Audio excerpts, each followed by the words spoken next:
Et yo, c'est Vega et bienvenue pour la review de l'épisode 157 de Boruto. Et oui, déjà 157 épisodes. C'est un épisode du coup centré sur Sasuke et Sai. Ça fait du bien qu'un épisode centré sur Sasuke parce que moi j'adore Sasuke. Donc je vais pas bouder mon plaisir, c'était un bon épisode. On n'a pas appris grand chose sur l'organisation Kara, c'est normal puisqu'on est au tout début de l'arc qui est sur le Kara. On apprend un petit peu dessus. On va en prendre petit à petit. Vous verrez, si vous lisez pas le manga, vous verrez que ça va être lourd ce qu'on va apprendre. Et c'est pas une petite organisation ni crainte, c'est pas une copie de l'Akatsuki, ils ont leur propre but et ils ont leur propre leader leurs propres membres de l'organisation qui sont classe aussi. Voilà, tout ça en temps et en heure. En tout cas, repassons du coup vite fait sur cet épisode-là. Qu'est-ce qui s'est passé? Bah en gros, Sasuke et Sai ont visité du coup les ruines de l'ancien QG du coup de Kara. Enfin, il semblait être indiqué que leur QG était ici. Alors c'était du coup dans la ville d'Ame. Alors aussi connu pour là où Jiraiya est mort aussi, ou le combat Conan contre Obito. Aussi, du coup, c'était aussi plein de souvenirs qu'on a revu ce village, et aussi qu'on a pu voir aussi que les désastres de la guerre, tout le monde ne s'est pas remis à la technologie, tout le monde ne s'est pas développé tel qu'Onoa. On a pu voir du coup que le village de la pluie ne s'est pas du tout développé, au contraire, il est même été laissé à l'abandon. Et encore plus après la guerre. On apprend ça via un type qui s'appelle Karashi, qui voulait au début buter Sasuke et Sai, mais finalement, il a compris qu'il faisait pas partie de l'organisation Kara et que pour lui, seule la haine le faisait vivre et qu'il pouvait revoir ses deux amis qui ont été tués par Kara à cause d'un gaz toxique. Et du coup, il voulait de la vengeance, quoi. Ce qui a parlé un peu de Sasuke, on a vu un plan sur Sasuke où il était en mode... Il a pas d'émotion, Sasuke, généralement. Enfin, il transmet pas ses émotions, du coup, il était en mode... Bon, on a compris que ça lui parlait. Et du coup, Yarashi possiblement connaissait bien les ruines dont ils sont. Du coup, ils partent faire un tour tous ensemble et il y a un gros rocher à un moment qui les empêche de venir et on a le droit au petit Chidori de Sasuke. Et ça fait plaisir de voir le Chidori de Sasuke. De nouveau aussi, oui, bah, de toute façon, tout ce que fait Sasuke me fait plaisir. Donc voilà, c'est pas compliqué. Tout ce que fait Sasuke me fait plaisir. Et donc, il fait un Shidori, etc. Garashi voulait retrouver le corps de ses deux amis qui ont été gazés. Et en fait, il leur tend un piège. C'était un piège, celui que Garashi, en fait, est pour Kara et pour Genso Kara parce qu'ils vont apporter de l'espoir. Du coup, il est un peu le collaborateur avec eux. Même si Kara a l'air de s'en foutre totalement de ce qu'il fait ou de qui il est, même si je me doute de les qui connaissent même son existence même. Et du coup, en fait, ils sont piégés et il y a un gaz toxique qui les prend et ils sont en train de mourir petit à petit. Et du coup, Garashi il remonte, il s'en va, il était en disant ouais, c'était ça les Shinobi de Konoha, ils sont un peu nuls. Hein. Je pu lui dire oui peut-être, mais du coup non, en fait c'était des clones. Ça et Sasuke ont juste envoyé des clones parce que l'attitude de Garashi était totalement suspecte. On a vu un Garashi qui était totalement calme et serein et d'un coup péter un câble en fonçant dans le tas. Alors que ça pouvait être dangereux. Ils se sont dit ça sent pas bon. Du coup, ils préféraient se suicider clairement. Et ça m'a choqué parce que je m'attendais pas à un acte comme ça dans l'anime de Boruto parce que dans Boruto c'est quand même assez gentil et enfantin un petit peu des fois par moment. On a vu l'épisode de la semaine dernière. L'épisode de la semaine dernière c'est le jour à la nuit là. Un épisode avec du sang, un épisode un peu gore, un peu dans des thèmes assez sombres etc. Alors que l'épisode de la semaine dernière, c'était sur des haricots rouges. Ouais, voilà.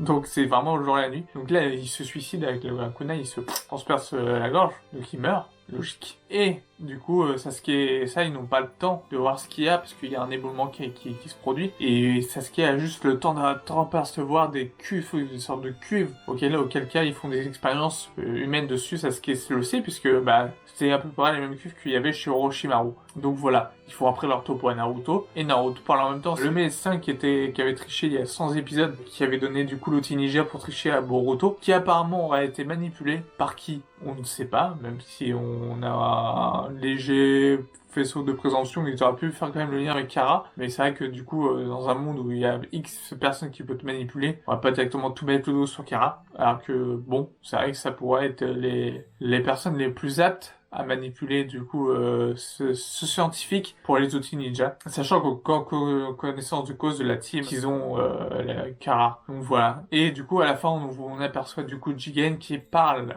enfin du coup le Jigen, enfin il s'appelle Jigen, le leader la team Kara qui dit que c'est pas grave, que c'était un vieux labo, enfin bref, que c'était un truc sans importance, et que du coup, si ça a été détruit, c'était détruit, c'est comme ça, c'est pas grave. Ça change pas ses plans. Ils disent que les plans du coup de Kara restent tels quels, et que tout fonctionne et que tout est parfait. Donc voilà, c'est un épisode assez cool, assez sombre, et ça fait longtemps qu'on n'a pas vu un épisode quand même assez sombre. Ah, c'est vraiment, on est vraiment dans le dark hein, quand on est avec Sasuke généralement. C'est pas pour manger des haricots rouges, c'est fait pour avoir du dur. Surtout quand on voit pas de Genin, parce que là, ils ont juste envoyé des Genin pour faire du repérage, mais le reste de la mission, c'était ça et Sasuke qui l'ont fait. Et alors, c'est marrant que les Genin ne soient pas tombés en faisant du repérage sur Garashi. C'est assez étonnant. Théoriquement, ils auraient pu tomber dessus, ils auraient même dû tomber dessus, mais apparemment non.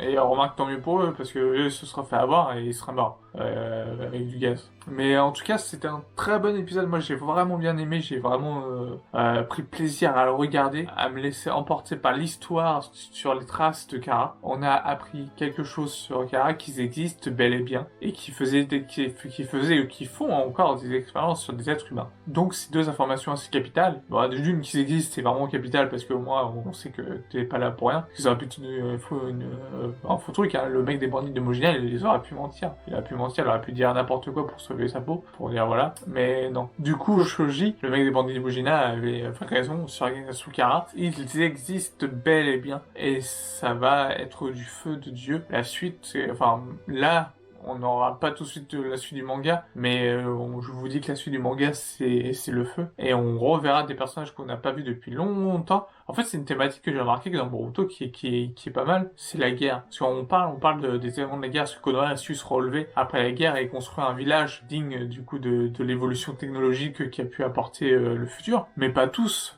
Mais pas tous ont suivi ça, genre quand on avait l'arc avec Urashiki, que du coup Boruto il avait été dans une maison où une personne avait vécu la guerre, mais dans le côté plutôt négatif de la chose. Encore plus plutôt il a vécu la fin de la guerre dans le côté négatif de la chose. Et c'est pas le seul, et du coup là on voit que un village entier, le village de la pluie, bah du coup tout le monde les a oubliés, et il faut faire quelque chose pour eux, et du coup Naruto va faire quelque chose pour eux. Pour lui, ça sera bon quand tous les effets de la guerre etc., seront derrière eux et que toute la technologie sera déployée dans toutes les villes et que tout le monde puisse vivre paisiblement. Voilà, vivre en paix, c'est l'objectif de Naruto. C'est un bel objectif. Du coup, finalement, Naruto a toujours un objectif. Il est d'être outre d'être Kage, il veut du coup la paix entre déjà tous les villages, mais aussi forcément le bien-être des gens, donc c'est quelque chose d'assez important. Voilà, c'était ma review sur l'épisode 157 de Boruto. J'espère qu'elle vous aura plu. Dites-moi ce que vous avez pensé de cet épisode en commentaire. Sur ce, n'hésitez pas à liker, à commenter, et on se dit à la semaine prochaine pour d'autres épisodes. Malheureusement, on ne reçut pas l'arc de Kara, ou peut-être, je ne sais pas, peut-être que du coup avec quelqu'un qui ne faisait pas partie de Kara, parce que je m'en souviens plus trop de ce qui se passe dans le manga. Oui, je dis que le manga c'est super, mais je me souviens plus vraiment de ce qui se passe. C'est un des moments,